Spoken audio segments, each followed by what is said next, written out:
Section کے ناظم تعلیمات قاری انعام اللہ کہ وہ اسٹیج پر آئیں اور اپنے خیالات کا اظہار کریں۔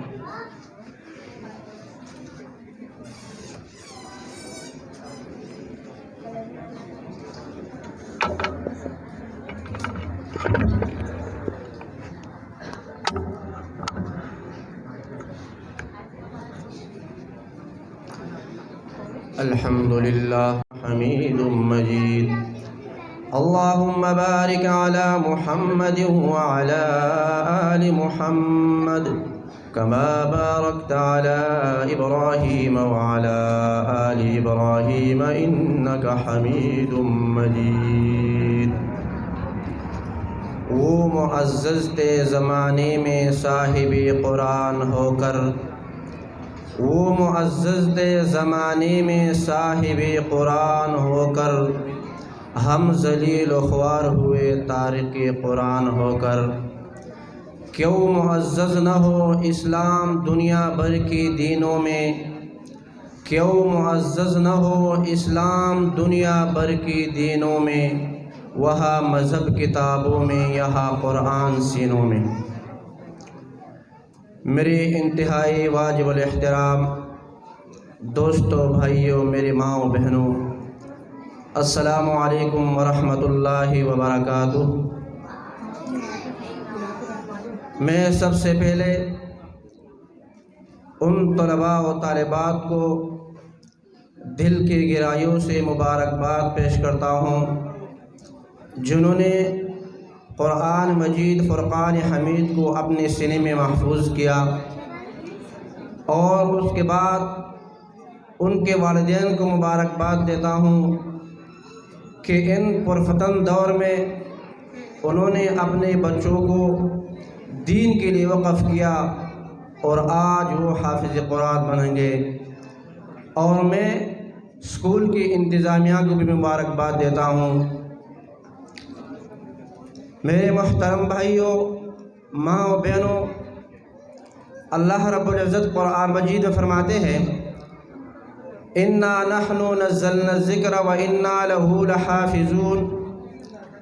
اللہ فرماتے ہیں کہ قرآن مجید میں نے نازل کیا ہے اور میں ہی اس کا حفاظت کرنے والا ہوں۔ آپ دیکھیں پوری دنیا میں اللہ رب العزت نے اور بھی آسمانی کتابیں نازل کی ہے، تورات، زبور، انجیل، لیکن کسی کتاب کے حفاظت کی ذمہ داری اللہ نے نہیں لی۔ لیکن جب اللہ رب العزت نے قرآن مجید نازل فرمایا تو ساتھ یہ بھی فرمایا کہ اِنَّا نَحْنُ نَزَّلْنَا الذِّكْرَ وَإِنَّا لَهُ لَحَافِظُونَ، کہ قرآن مجید میں نے ہی اتارا اور میں ہی اس کا حفاظت کرنے والا ہوں۔ تو اس کا حفاظت دیکھیے، چھوٹے چھوٹے بچے 5 سال 7 سال کے بچے حافظ قرآن بن چکے ہوتے ہیں، تو یہی اللہ ان بچوں کے ذریعے سے قرآن مجید کی حفاظت فرماتے ہیں۔ حدیث میں آتا ہے جو والدین اپنے بچے کو ناظرہ قرآن مجید پڑھائے تو کل قیامت کے دن ان کے والدین کو اتنا قیمتی لباس پہنایا جائے گا کہ اس کی قیمت جو ہے وہ دنیا و ما فیہا مل کر اس کی قیمت پورا نہیں کر سکتے۔ اور پھر جو والدین اپنے بچوں کو حفظ کرائے، قرآن مجید یاد کرائے، تو اللہ رب العزت فرماتے ہیں کہ میں ان کو ایسا تاج پہناؤں گا کہ اس کی روشنی جو ہے وہ سورج کی روشنی سے بھی کہیں زیادہ ہوگی۔ آپ دیکھیں سورج نے پوری دنیا کو روشن کیا ہوا ہے، اگر یہی سورج ایک کمرے میں بند کیا جائے تو اس کی کتنی روشنی ہوگی۔ اللہ فرماتے ہیں کہ جو والدین اپنے بچے کو حفظ کرائے گا اس کے والدین کو ایسا تاج پہنایا جائے گا کہ اس کی روشنی سورج کی روشنی کہیں زیادہ ہوگی۔ اور اس بچے کو جو حافظ قرآن ہے، بچہ ہے یا بچی ہے، اللہ فرمائیں گے کہ تم جنت میں قرآن مجید الف لام میم سے شروع کرو اور والناس تک پڑھتے جاؤ اور جنت کے درجے چڑھتے جاؤ.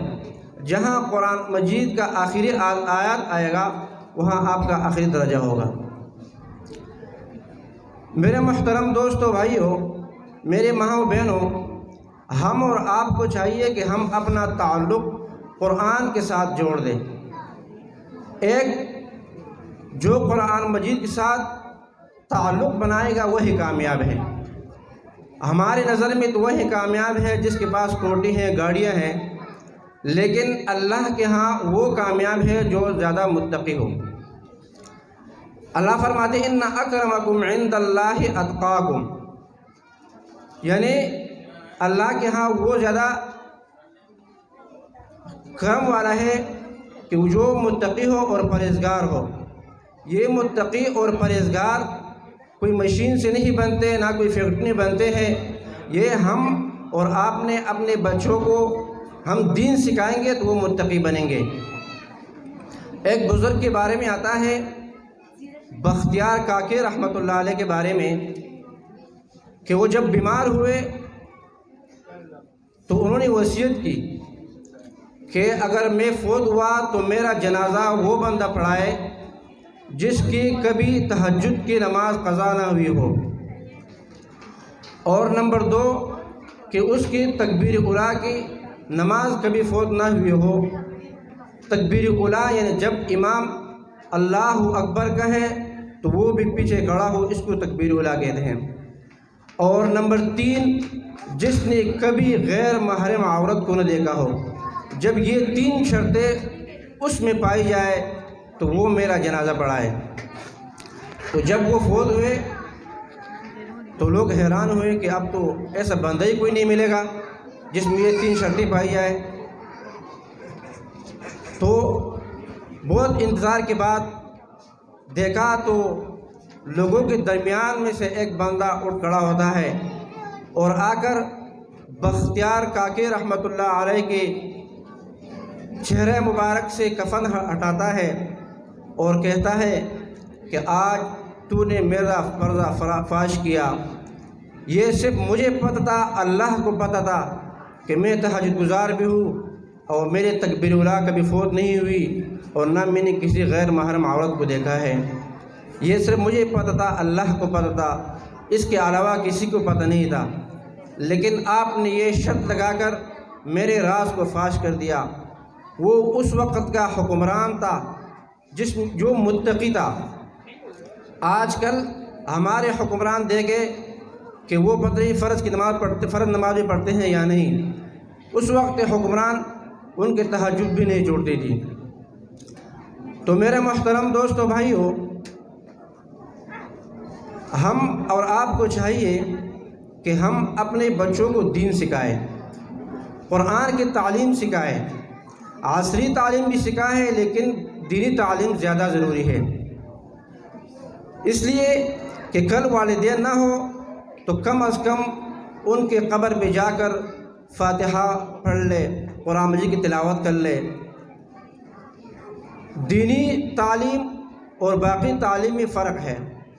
باقی انجینئر ہو، ڈاکٹر ہو، اس کے والد والدہ فوت ہو جائے تو وہ 2 سال کے بعد بھول جاتا ہے. لیکن جس نے اپنے بچوں کو دینی تعلیم دی ہو وہ کبھی اپنے والدین کو نہیں بھولتے. وہ ہمیشہ قبر پہ جا کر ان کے لیے دعائیں کرتے ہیں اور ان کے لیے دعائیں مغفرت کرتے ہیں، تلاوت کرتے ہیں. تو یہ صدقہ ہے. بچوں کو دین سکھانا یہ صدقہ ہے کہ جب بندہ مر جاتا ہے تو ان کی 3 چیزیں باقی رہ جاتی ہیں. ان میں ایک یہ بھی ہے کہ نیک اولاد ہو جس نے اپنے بچوں کو دین سکھایا ہو اور وہ ان کے مرنے کے بعد ان کے لیے تلاوت کرے، ان کے لیے دعائیں کرے، تو یہ ان کے لیے صدقہ ہے. تو میں اپنی طرف سے ان تمام بچوں کو مبارکباد پیش کرتا ہوں جنہوں نے قرآن مجید کو حفظ مکمل کیا اور جنہوں نے نمایاں پوزیشن حاصل کی ہے. یہ ایک مقابلہ ہے، اس میں دین کے ساتھ کوئی تعلق نہیں. صحابہ کرام کے درمیان بھی آپ صلی اللہ علیہ وسلم مقابلے کرتے تھے. دوڑ کا مقابلہ، تیر اندازی کا، لیکن یہ جو مقابلے ہیں اگر کوئی بچہ نمایاں پوزیشن حاصل نہیں کر سکا تو وہ کوشش کرے کہ آئندہ سال وہ محنت کر کے نمایاں پوزیشن حاصل کرے۔ میرے دعا ہے کہ اللہ تعالیٰ اس ادارے کو دن دگنی رات چگنی ترقی عطا فرمائے، اور اس میں جتنے بھی طلباء پڑھتے ہیں اللہ تعالیٰ ان کو کامیابی عطا فرمائے۔ وآخر دعوانا الحمدللہ رب العالمین۔ سبحان اللہ والحمدللہ ولا الہ الا۔ تقریب تقسیم انعامات کا سلسلہ جاری ہوا چاہتا ہے۔ سب سے پہلے جو تقریب تقسیم انعامات کا سلسلہ ہے اس میں جو ہماری سب سے پہلی کیٹیگری ہے وہ ہے میں ہوں ایک نمازی۔ اس کے لیے تھوڑی سی بریفنگ آپ کو دے دیں کہ وہ میں ہوں ایک نمازی کیا ہے۔ اچھا، اسلامک ایجوکیٹر جو ادارہ ہے ہماری کوشش اور مقصد یہی ہے کہ جو ہماری آنے والی نسل ہے ان کو دین کی طرف لایا جائے، اور جو ارکان دین ہیں اس کے اوپر عمل کیا جا سکے، عملی طور پر مسلمان بنا جائے، نہ کہ صرف نام کا۔ اسی سلسلہ میں نماز کے رکن پر توجہ دیتے ہوئے ہم نے میں ہوں ایک نمازی کا سلسلہ ایک شروع کیا ہے۔ انشاءاللہ کوشش کریں گے اس کو ہر سال جاری رکھیں، اور والدین سے گزارش ہے کہ ہمارے سمیت ہم سب نماز کی پابندی کریں، وقت پر نماز پڑھیں، 5 وقت کی باقاعدگی سے انشاءاللہ، تاکہ ہمارے بچوں میں جو نماز ہے پڑھنے کی عادت ڈل سکے۔ اور ہم جانتے ہیں کہ نماز 99 پرابلمز جو ہیں ان کا ایک سلوشن ہے، اور وہ نماز ہے۔ تو اسی سلسلہ میں بچوں کو اپریسیشن کے لیے ان کے لیے تھوڑے سے گفٹ ہیں۔ ظاہری بات ہے ادارے کا ایک دائرہ کار ہوتا ہے، وہ اس سے زیادہ تو نہیں کر سکتا۔ ہمارا تو دل تھا ہم ہر بچے کو اپریشیٹ کریں، چاہے وہ اسکولنگ کا ہے، وہ میں ہوں ایک نمازی میں حصہ لینے والا ہے، وہ حفظ کا ہے، بٹ ہمارا ایک دائرہ کار ہے، ہم اس سے باہر نہیں جا سکتے۔ تو جتنی ہماری کوشش ہے، اگر اس میں کوئی کمی رہ جائے تو اس کے لیے معذرت ہے، اور باقی جو ہم کوشش کر رہے ہیں اس میں ہمارا ساتھ دیں اور اپنے بچوں کی حوصلہ افزائی کریں۔ جزاک اللہ۔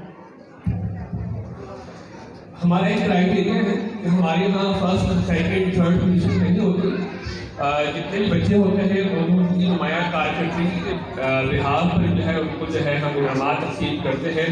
تو ہر بچہ جو ہے وہ قابل ہوتا ہے، کوئی بچہ کسی سے کم نہیں ہوتا۔ تو سب سے پہلے میں ہوں ایک نمازی، سب سے پہلے دعوت دیتا ہوں محمد سعد کاشف۔ آپ سب کی بھرپور تالیوں میں محمد سعد کاشف۔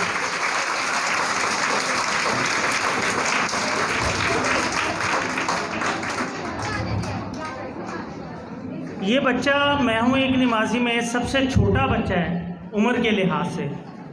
آپ یقین جانیے ماشاءاللہ سے اس بچے میں بہت جذبہ ہے۔ یہ صدر سے ہمارے پاس حفظ کرنے آتا ہے ڈیلی ٹریول کر کے۔ سردیوں کے دنوں میں یہ فجر کے ٹائم میں اپنے بابا کو کہہ کے مسجد میں جا کے نماز پڑھتا رہا ہے باقاعدگی کے ساتھ۔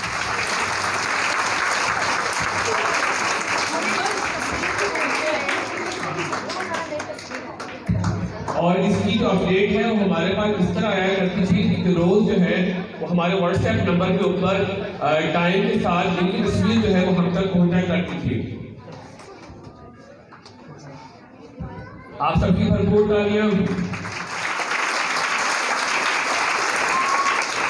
اس کے بعد جس نے بچے کی نمایاں پوزیشن حاصل کی ہے عبدالوہاب کاشف۔ آپ سب کی بھرپور تالیوں میں عبدالوہاب کاشف۔